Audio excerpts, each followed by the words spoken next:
Elijah Matthews stood at the window of his downtown apartment, fingers drumming against a ceramic coffee mug in his hand. Behind him, Maya Patel moved quietly through their shared morning routine, preparing for her workday as a graphic designer. 3 years they've been together, 3 comfortable, predictable years. You know what Sarah and James are doing next weekend? Maya called from the bathroom, her voice cheerful as always. They're going skydiving for their anniversary. Can you imagine? Elijah made a non-committal sound. He couldn't imagine it, not with Maya, not with anyone. Lately, everything had started to feel like a script he was following, one written for someone older, someone settled. At 32, he had begun to question if this was truly what he wanted. The sameness of their days had begun to suffocate him. The morning kisses that no longer quickened his pulse. The weekend brunches with the same group of friends.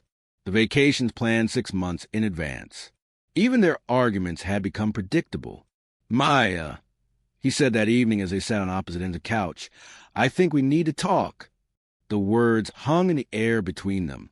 In his mind, he had imagined tears, pleading, perhaps anger, emotions that would validate his growing restlessness and confirm that she needed him more than he needed her. "I think we need a break," he continued, carefully watching her face. "Some time apart to figure out what we really want." Maya's fingers stilled on her tablet, where she'd been sketching a new design. She looked up, her dark eyes meeting his. He waited for the trembling lip, the desperate questions. Instead, she nodded slowly. "Maybe you're right." What?" Elijah stumbled, caught off guard. "If that's what you need, Elijah." Her voice was quiet but steady. "I won't beg you to stay in a relationship you're questioning." Later that night, as Maya methodically packed a suitcase to stay with her sister, Elijah felt the first twinges of uncertainty. This wasn't the script he had imagined. Where was the drama? The reassurance that he was irreplaceable? By morning, Maya had arranged to sublet her apartment to a friend who needed temporary housing, collected her essential belongings, and left him with a simple, "Take care of yourself." No tears, no bargaining, just a gentle exit that left him standing alone in an apartment that suddenly felt too large. What Elijah couldn't see as he watched her car drive away was Maya's white-knuckle grip on the steering wheel, and the tears that finally came once she turned the corner. What he couldn't have predicted was how those tears would water the seeds of a transformation neither of them saw coming. The first week of freedom felt intoxicating to Elijah. He stayed out late with friends who'd been neglected during his relationship. He flirted with a bartender who slipped him her number. He rearranged the furniture and left dishes in the sink, small rebellions against the orderly life he'd been living. "You seem like you're doing great," his friend Daniel commented over beers that Friday. "Breakups usually hit you harder." "It's not really a breakup," Elijah corrected him. "Just a break. And honestly, I needed this." Daniel raised an eyebrow. "Does Maya know it's just a break?" Elijah waved away the question. "She'll be there when I figure things out.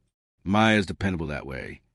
Across town, dependable Maya sat cross-legged on her sister Priya's guest bed, surrounded by crumpled tissues. "I gave him 3 years, she whispered. 3 years, and he needed a break to figure out if I was worth it." Priya sat beside her, a protective arm around her shoulders. "Then he's an idiot. But Maya, maybe this break isn't about you at all. Maybe it's exactly what you both need." Maya looked up confused. "What do you mean? When was the last time you did something just for yourself? Something that made you excited to get up in the morning?" The question hung in the air, unanswerable. Somewhere in the comfort of her relationship with Elijah, Maya had stopped pursuing her own passions. Her photography equipment gathered dust. Her hiking boots hadn't seen a trail in over a year. Even her design work had become routine rather than creative.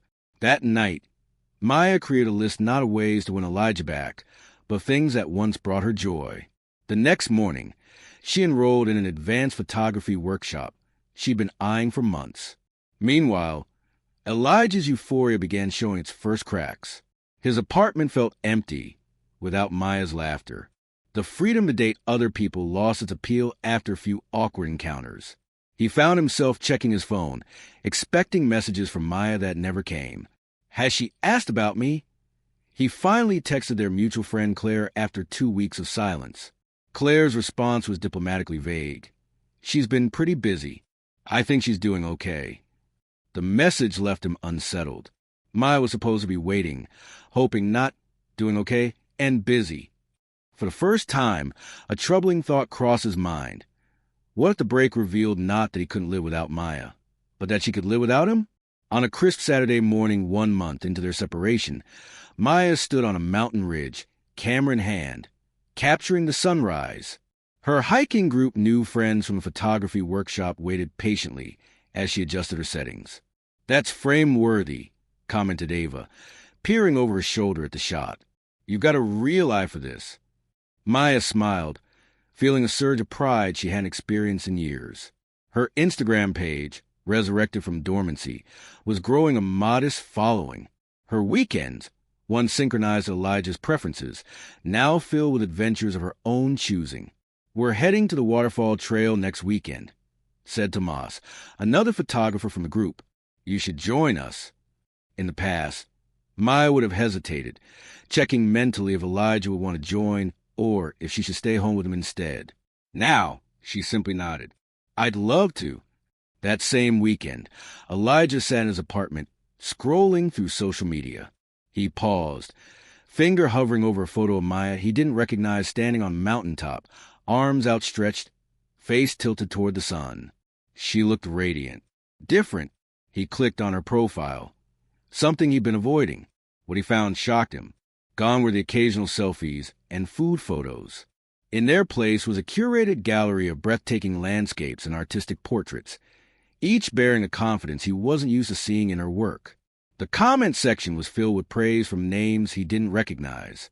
A hollow feeling spread through his chest as he realized Maya's world was expanding while he had expected her to remain in suspended animation, waiting for his return. He closed the app and called Daniel. "Let's go out tonight." But the clubs and bars that seemed so appealing weeks ago now felt loud and empty. He found himself comparing every conversation to those he'd had with Maya, every woman to the one who had walked away without fighting to stay. One night merged into the next, and soon 6 weeks had passed. Elijah's break, intended to prove Maya's dependence on him, was instead revealing his own dependency not just on her presence, but on the certainty that she would always be there. Meanwhile, Maya's design portfolio expanded with new projects that reflected her rekindled creativity. Her boss noticed a change. "I don't know what's different, but your work lately has been exceptional," he told her during their weekly review. "The travel company campaign, especially, it has a vision we haven't seen before." Maya thought of the mountain photographs that had inspired the design, the new perspectives she was discovering. "I've been exploring more," she said simply, "seeing things differently." That afternoon, an email arrived that would have seemed impossible months ago, an opportunity to join a design team for a 3-month project in Barcelona. Maya's first instinct was to decline what would happen with her apartment, her routine, her relationship status with Elijah. Then she paused, recognizing the old pattern of limitations she had placed on herself. She thought of the mountain ridge, the feeling of standing on her own strength. That evening, she accepted the position. 2 months into their break, Elijah found himself driving past Maya's sister's apartment, hoping for a glimpse of her car. Instead, he saw Priya loading suitcases into her trunk. Against his better judgment, he pulled over. "Elijah," Priya's greeting was civil but cool. "This is unexpected." "I was just in the neighborhood," he lied. "Is Maya around?" Something like amusement flickered across Priya's face. "No, she's not. She's actually at the airport." Airport. The word felt like a stone dropping in his stomach. "Where is she going?" "Barcelona." She got offered a pretty amazing design opportunity. Priya shut the trunk with finality. She'll be gone for 3 months. The information hit Elijah like a physical blow. 3 months? Barcelona? How had Maya's life taken such a dramatic turn? Without his knowledge? Without his input? Without him? She didn't mention it, he said weakly. Priya looked at him directly. "Why would she? You wanted a break. Elijah, she's giving you one." That night, Elijah finally did what he'd been avoiding. He texted Maya directly. "Heard about Barcelona. That's amazing. I'd love to catch up before you go." The response came hours later, by which time he had checked his phone approximately 47 times. Thanks. Already at the airport. Maybe when I'm back. 6 words. Not cold, but not inviting further conversation either. No indication of missing him or wanting to reconnect. Just a statement of fact and a non-committal future possibility. As Maya's plane crossed the Atlantic, she watched the sunrise from above the clouds, a perspective she had never seen before. Symbolic.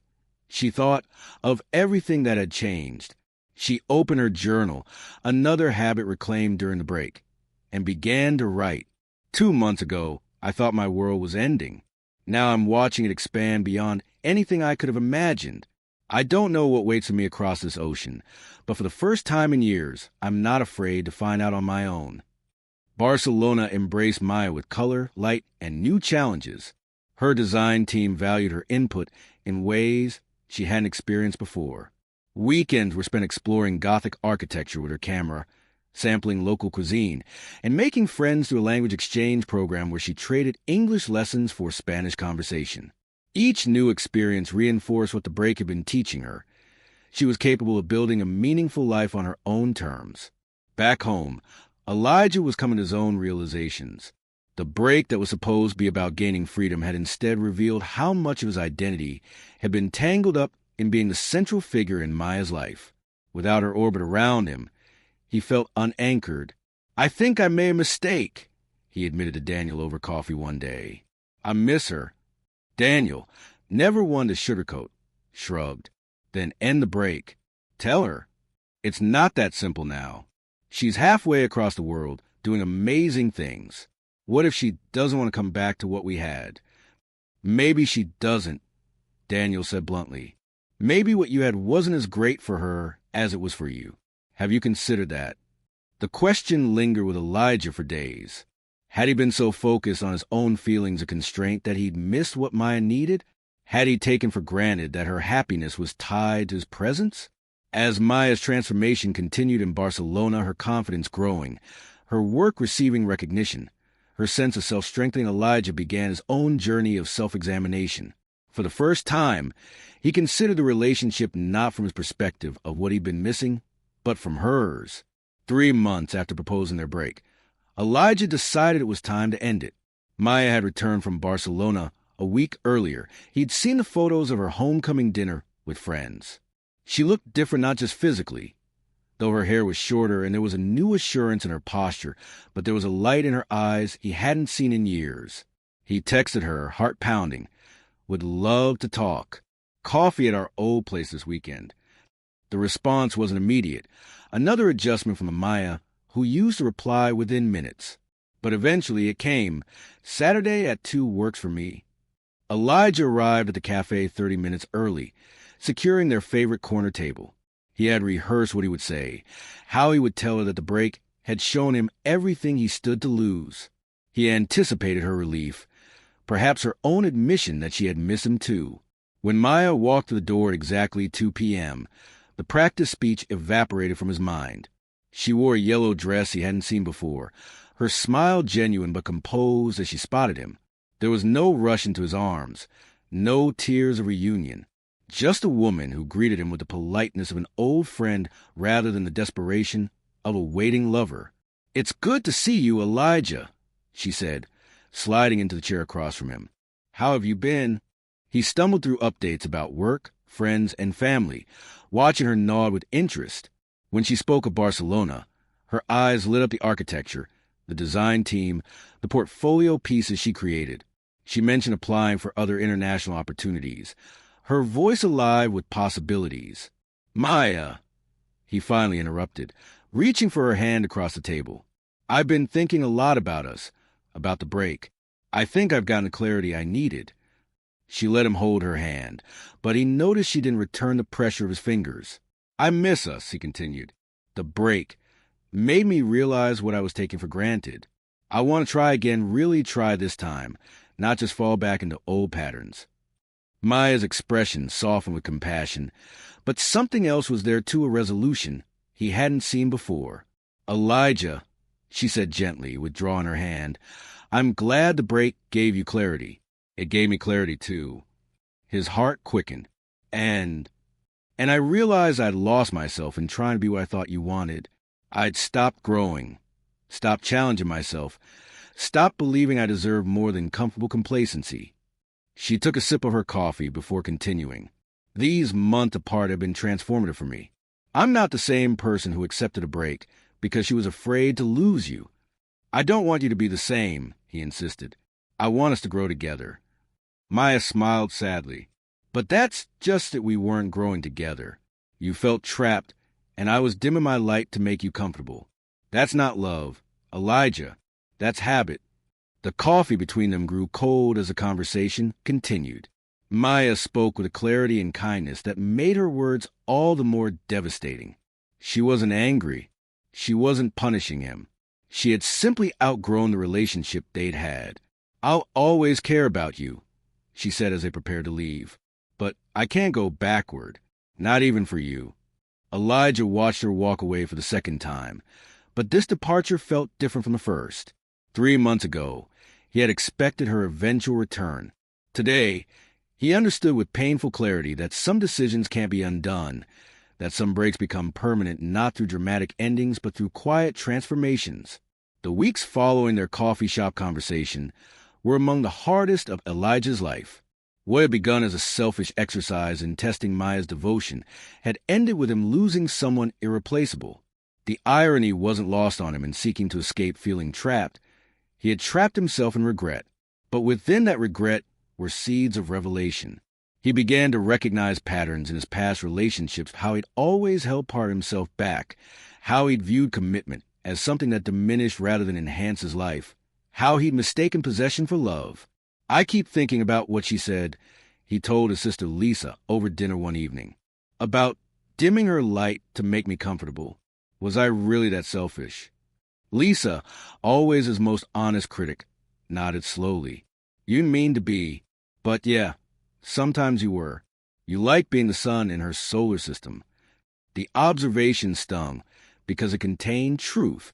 He had enjoyed Maya's admiration, her willingness to adapt to his preferences, her consistent presence. He had taken those gifts and mistaken them for obligations. Meanwhile, Maya continued flourishing. Her Barcelona portfolio opened doors to new clients. She led weekend photography workshops for beginners. She moved into her own apartment and decorated it exactly as she pleased. Sometimes, on quiet evenings, she thought of Elijah not with regret, but with gratitude for the unexpected gift his decision had given her, the chance to rediscover herself. 6 months after their coffee shop goodbye, fate brought them together at a mutual friend's wedding.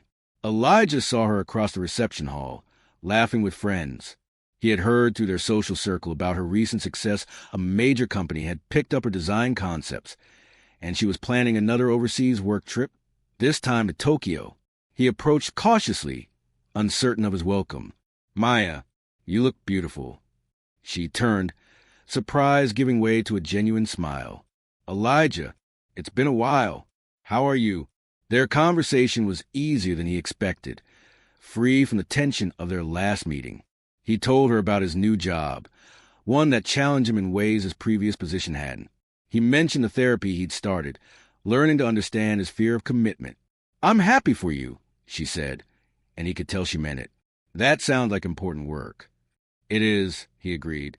And what about you? I hear Tokyo is happening. Her face lit up as she described the project, her excitement palpable. Watching her, Elijah felt a complex emotion, regret mixed with pride, lost tinged with happiness for her success. Would you want to grab coffee sometime? He asked impulsively. Just as friends. I'd love to hear more about your work. Maya considered him for a moment. I think I'd like that, she said finally. As friends. As the wedding reception continued around them, Elijah recognized that their story hadn't ended the way he'd expected when he called for that break months ago. But perhaps it had ended the way it needed to, with both of them finding strength they didn't know they possessed, with lessons that would shape all their future relationships. What he had intended as a test of Maya's love for him had instead become a test of his own capacity for growth. It was a test he had initially failed but was now committed to passing. #conclusion. 3 weeks later, they sat in a different cafe-neutral territory with no memories attached. Maya showed him her Tokyo project designs on her tablet, her passion evident in every word. He told her about the community garden he'd joined, the satisfaction he found in nurturing growing things. "You know," Maya said thoughtfully, setting down her cup, "when you first suggested that break, I was devastated. I thought it meant I wasn't enough." Elijah winced. That was never true. It was me who wasn't enough, wasn't mature enough to recognize what I had, wasn't secure enough to celebrate your growth. She smiled, the warmth reaching her eyes. We both needed to learn those lessons, I think, just not in the way either of us expected. As they parted that day with a friendly hug, Elijah understood the moral of their story, that sometimes love means letting go, that sometimes the greatest gift you can give another person is the space to become who they're meant to be, even if that person no longer fits into the life you imagined together. He had called for a break, expecting her to beg him to stay. Instead, she had found her wings and learned to fly. And in her flight, she had taught him the most important lesson of all. True love empowers rather than diminishes, celebrates rather than constrains, and sometimes manifests in the courage to walk away. That night, Maya added a new entry to her journal. Met with Elijah today. There was a time when seeing him meant either anxiety or hope. Today, it just felt like peace. Like turning the final page of a beautiful book you know you don't need to read again. And across town, Elijah looked at the plant Maya had given him years ago, the one he'd somehow kept alive through everything. Like that plant, the lessons of their relationship would continue to grow, reminding him that some endings are really beginnings in disguise. And there you have it, a story about expectations, transformation, and the courage to rewrite your own script. If Maya's journey resonated with you, remember that sometimes the hardest decisions lead to the most beautiful discoveries. Sometimes what feels like rejection is actually redirection toward the person you're meant to become.